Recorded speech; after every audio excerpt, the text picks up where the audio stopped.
Il est notre spécialiste de la gastronomie, Thibaut Leclerc, bonjour. Bonjour. Un produit de saison cette semaine, la lotte. Ah, la lotte. Alors la lotte, c'est un poisson merveilleux. Vous voyez quelle tête a la lotte? Oui. Bon, vous avez beaucoup de chance parce que la tête de la lotte, on la voit quasiment jamais parce que c'est tellement laid qu'on l'a surnommé le crapaud ou le diable des mers. Donc les poissonniers savent que s'ils mettent la tête de la lotte, ils en vendront pas, donc ils la coupent.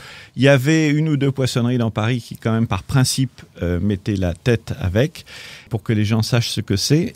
Sachez que la tête, elle peut peser jusqu'à la moitié du poids de la lotte entière.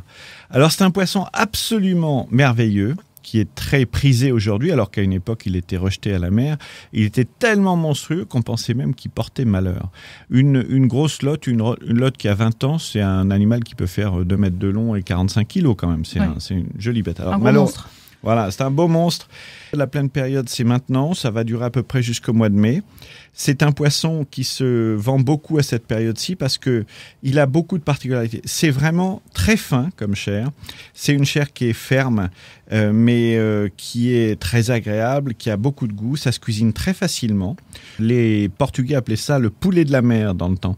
Et puis, il y a quasiment pas d'arête. Donc, dans les poissons, c'est quand même assez sympa de ne pas avoir à faire la guerre aux arêtes pour pouvoir accéder jusqu'à la chair.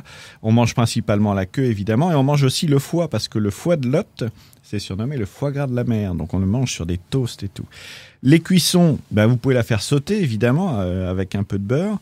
Vous pouvez la faire griller en brochette, notamment. Vous pouvez la faire en sauce, avec une sauce américaine ou bien avec une sauce aux échalotes. Vous pouvez la faire rôti au four. Et puis, si vous êtes dans une phase un peu diététique, lendemain de fête, je me soigne, là, vous pouvez la faire en papillote, vous pouvez la faire à la vapeur, vous pouvez la faire pochée.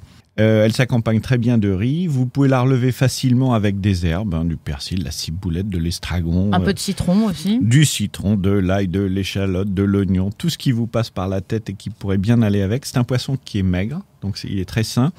Il y a un seul bémol dans tout ça, c'est que malheureusement la lotte aujourd'hui est surpêchée, donc il fait partie des poissons qui sont menacés. Et c'est bien dommage parce que c'est vraiment un mets de qualité et très raffiné, un mets de choix. Donc on ne choisit pas spécialement la provenance de la lotte. Si on en trouve, c'est bien.